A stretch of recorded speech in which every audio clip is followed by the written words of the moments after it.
Vamos a explicar la elaboración de la tarea número 3. Esta tarea en donde nos enfrentamos a revisar las estadísticas. Y esta es una parte fundamental del proceso porque en taller 9 lo que tenemos que sustentar es la existencia de un problema empírico urbano arquitectónico, y esto significa demostrar a través de las matemáticas y los números la necesidad de una nueva infraestructura en la ciudad, y eso necesariamente es el cálculo de una población insatisfecha. En primer lugar, vamos a revisar que las estadísticas internacionales sean números que nos vayan dando el entendimiento del panorama de lo que va sucediendo a nivel mundial. Hay que intentar traer números precisos. No nos quedemos divagando en los números introductorios. El objeto arquitectónico que vamos a diseñar y que vamos a justificar a través de las matemáticas debe tener una introducción panorámica a nivel internacional en base a números, pero números que vayan por el problema que se está investigando. Entonces, por ejemplo, si vamos a diseñar una escuela de arte musical o una escuela, un conservatorio regional de música, pues lo que nos interesaría saber en el mundo es cuántas escuelas de música hay en el mundo, cuántos conservatorios regionales hay en el mundo, y cómo están nuestros pares sudamericanos, cuántas escuelas de música hay en Argentina, en Brasil, en Chile, en Ecuador, en Colombia, en Bolivia. Obviamente esto viene sumado con otro tipo de números, que son los números de cuántos estudiantes estudian, cuántos estudiantes se matriculan. Entonces, por un lado necesitamos los números de los objetos arquitectónicos, sus capacidades, y por otro lado necesitamos la cantidad de estudiantes matriculados o la cantidad de estudiantes que podrían estudiar este tipo de carrera. Entonces, una cosa es los números del usuario y otro tema aparte es el número del objeto arquitectónico. Pero ambos números son importantísimos conocerlos, cómo se están comportando en el mundo. Y esos son los números que hay que traer, esas son las estadísticas que hay que buscar, porque esa es la forma de justificar y sustentar el objeto arquitectónico en el taller 9. Así como armamos el panorama mundial en base a estos números con precisión y números específicos de acuerdo al objeto arquitectónico que vamos a sustentar, lo tenemos que hacer en el Perú. Entonces, de acuerdo a este ejemplo mostrado, nos interesaría saber cuántas escuelas de música hay en el Perú, en dónde se encuentran ubicadas, cuál es la capacidad de atención de estas escuelas de música. Nos podrá importar otros pormenores también, el tipo de rama de, o digamos, en el caso en específico, el tipo de educación universitaria, técnica, superior. Nos podrá interesar también, de alguna manera, si es público o privado. Nos podrá interesar también, de alguna manera, las carreras que se fomentan o que se dan en este tipo de objetos arquitectónicos, pero sobre todo nos interesa saber los números. Si no hay números en ese sentido, no hay un trabajo de precisión y no nos puede permitir saber cuál es el panorama nacional, cómo se está comportando el objeto en el panorama nacional. Para poder entender cómo se comporta el objeto necesitamos esos números. Necesitamos saber cuántos se matriculan, cuántas personas en el Perú se matriculan en las escuelas de música o cuántas personas se matriculan en los conservatorios regionales que hay en el Perú. ¿Cuál es la capacidad de atención para este tipo de actividad educativa en el Perú? Es importante conocer ese tipo de comportamiento, ese tipo numérico, nos interesa saber mucho porque con eso podemos nosotros justificar la necesidad o no del objeto arquitectónico. Si vamos decantando en el panorama local, sucede de la misma manera, o sea, en el panorama local también. ¿Qué es lo que tenemos que saber? Pues tenemos que saber cuántas escuelas de música hay en Trujillo, si es que el objeto es en Trujillo, cuántos conservatorios regionales hay en Trujillo. Y si hay uno o si hay dos, pues habrá que ir a relevarlos, habrá que ir a hacer una observación empírica de la realidad para ver en qué condiciones están y cuáles son los problemas que más aquejan a este tipo de objetos arquitectónicos. Pero sobre todo nos interesaría saber cuántas personas matriculadas hay hoy mismo, cuánta oferta hay para este tipo de servicio educativo, cuántos usuarios postulan, cuántos ingresan y cuál es la capacidad actual de atención del objeto arquitectónico que hoy está aquí edificado y está funcionando, porque esa es la manera de observar empíricamente cómo se está comportando el problema hoy en la actualidad aquí en el lugar de los hechos. Si es que el objeto arquitectónico no estuviera construido, porque puede darse el caso que el objeto no esté construido, pues hay que ir a observar a los equivalentes, a aquellas infraestructuras que están haciendo esa labor, que no la hace el objeto arquitectónico de nuestra incumbencia por la sencilla razón de que no está edificado todavía. No existe ninguno hecho en la ciudad. Por lo tanto, hay que ir a los análogos, hay que ir a los equivalentes, quienes están haciendo esa función, para ver en qué condiciones la hacen y volver otra vez a observar los números, las estadísticas. Cuánta gente se matricula, qué capacidad de atención tienen, quiénes son los que se matriculan. y cuántos objetos hay. Entonces, eso nos importaría mucho porque con eso nosotros podemos evidenciar la necesidad, ¿no?, de una nueva infraestructura en el futuro. Todas estas estadísticas que estamos nosotros buscando en el panorama internacional, nacional y local, nos van a dar un comportamiento, nos van a permitir observar cómo se está comportando el objeto arquitectónico. Y a partir de eso, entonces nosotros poder ir hacia el futuro y poder encontrar una posible necesidad dentro de una cantidad de años. Si bien es cierto, los trabajos de arquitectura, las investigaciones de arquitectura no son un estudio de mercado prolijo, preciso y exacto como sí lo podría ser un egresado de la ingeniería industrial o un experto en marketing o un experto en mercadeo o un experto en proyectos de inversión. Pero los arquitectos sí tenemos la responsabilidad de poder demostrar de una manera racional y lógica una posible necesidad de una infraestructura urbana. Sin llegar a ser tan prolijos y sin llegar a ser tan profundos en la manipulación estadística, sí necesitamos un mínimo de argumento, un mínimo de racionalidad y un sistema metodológico de cómo demostrar con una matemática simple, con una estadística simple, de que en un futuro se va a necesitar una nueva infraestructura de tal tipo en la ciudad. Por lo tanto, el siguiente paso, que es el final de esta nueva tarea, es lograr calcular una posible población insatisfecha. Y la población insatisfecha, pues entonces empezamos trabajando con el panorama local.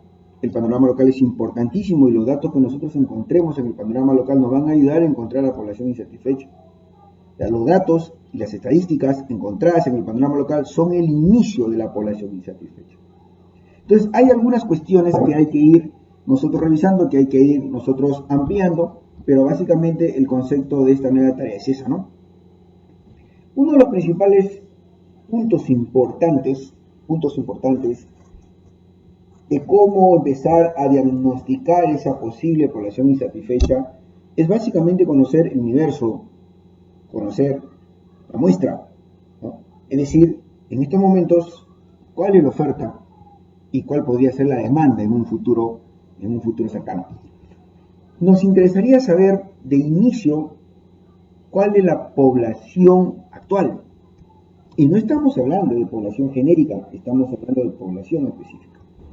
En el caso del ejemplo mostrado, esto es un conservatorio regional de música. Entonces, lo primero que tendríamos que averiguar en este conservatorio regional de música es cuántos matriculados hay en este momento, en este año. Y para eso estadísticas, para eso trabajo de campo, para eso investigación en otras tesis, para eso artículos, para eso base de datos, para eso, en este caso que es educación, Scale, Minedu.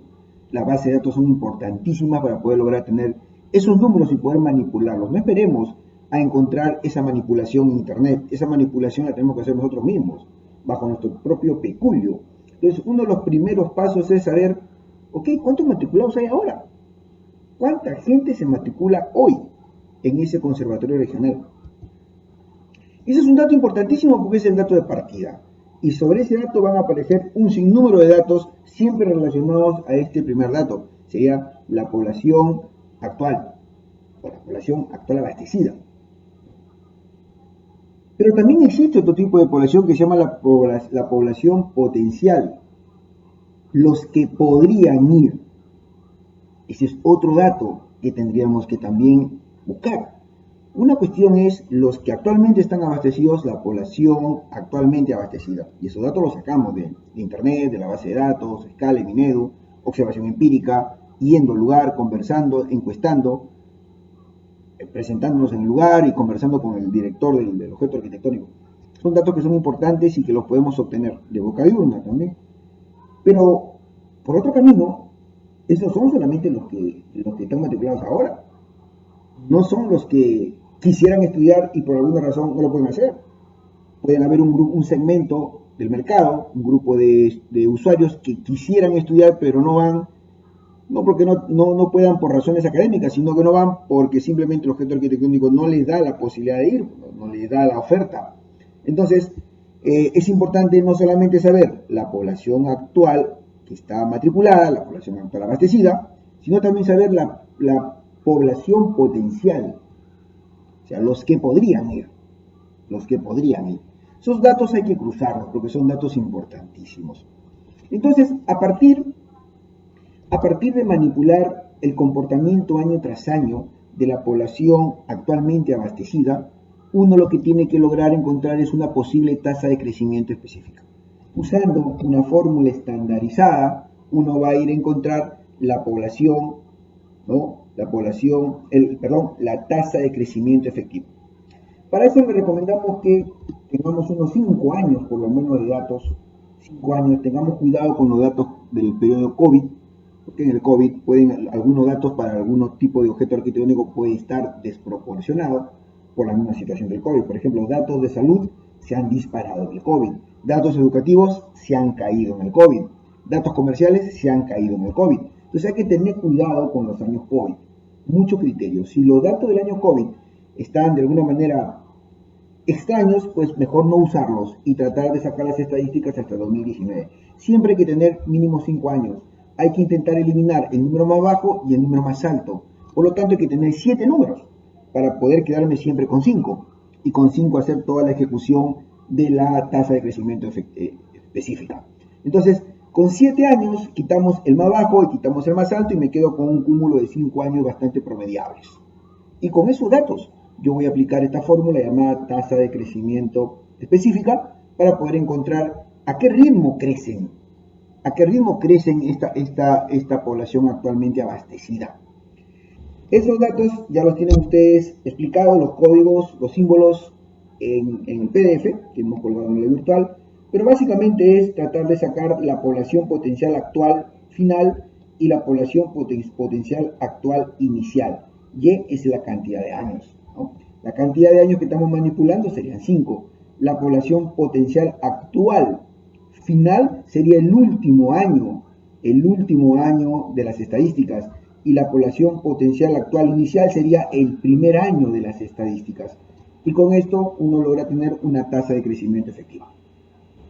Esa tasa de crecimiento efectiva nos va a permitir proyectarnos hacia el futuro, saber cuántas personas podrían matricularse en el futuro.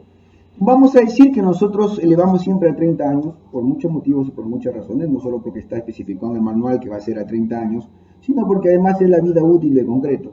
Y por otro lado, dentro de 30 años, todos los comportamientos poblacionales y de necesidades de infraestructuras urbanas van a cambiar.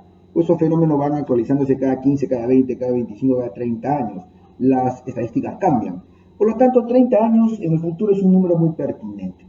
30 años contados a partir de hoy. Entonces, si nuestras estadísticas han sido trabajadas hasta 2019, la tasa de crecimiento específica hay que aplicarla y llevar esos números al 2023. Y de ahí para adelante proyectar a 30 años en el futuro. Si nuestras estadísticas han sido trabajadas hasta el 2021, como el caso del ejemplo, hay que llevar con la tasa de crecimiento efectiva encontrada esos números hasta el 2023. Y a partir del 2023 hay que proyectarlos a 30 años al futuro. Con esta tasa de crecimiento y habiendo proyectado a 30 años, lo que vamos a encontrar en el futuro es la cantidad de personas que probablemente se matriculen, porque estos números ya son específicos, son números exactos, que posiblemente se matriculen. Le llamamos población futura específica. Población futura específica.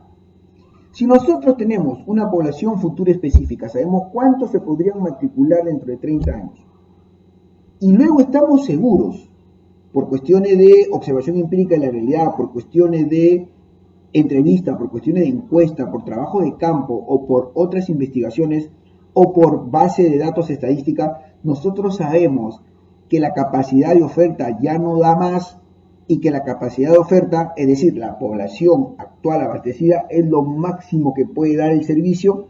Entonces es muy sencillo poder encontrar una población insatisfecha en el futuro. A la población futura específica le restamos la población actualmente abastecida y nos quedará un saldo, un resultado. Y esa cantidad de gente que nos quedará será la gente que no va a poder recibir el servicio dentro de 30 años, por más que quiera recibir el servicio, no va a poder, porque las actuales infraestructuras que brindan ese servicio en esta ciudad ya coparon su límite, ya no da para más. Habremos encontrado de esa manera una posible población insatisfecha en un futuro. Y esta población insatisfecha es clave, es súper clave, porque con esa población insatisfecha nosotros demostramos de que se necesita una nueva infraestructura en el futuro Y además es clave para poder más adelante lograr el dimensionamiento correcto de ese objeto arquitectónico. Entonces, las poblaciones insatisfechas tienen que ser números racionales, que se salgan de este proceso metodológico, de este proceso estadístico, de este proceso matemático, pero básicamente números coherentes, números racionales, números que nos tienen que garantizar de que existe la necesidad, de que está justificado el objeto arquitectónico en la ciudad, el nuevo objeto arquitectónico en la ciudad, y que además la cantidad de gente nos va a permitir decir de que el proyecto va a ser un proyecto de mediana a gran envergadura, porque ya sabemos que en el manual dice que no podemos titularnos con proyectos básicos, con menos de 3.000 metros cuadrados de techado no nos podemos titular. Por lo tanto, esta población insatisfecha nos va a dar muchas garantías. Primero, justificar que se necesita la infraestructura, y la tesis va. Segundo, garantizar que el objeto arquitectónico es un objeto de envergadura, y que probablemente, por la cantidad de gente que se necesita, la población insatisfecha, el proyecto va a ser de más de 3.000 metros cuadrados de área techada. Entonces, tenemos muchas cosas vinculadas a este proceso, por eso este proceso es sumamente importante que lo realicemos con mucha racionalidad y con mucho cuidado en la manipulación de los datos matemáticos.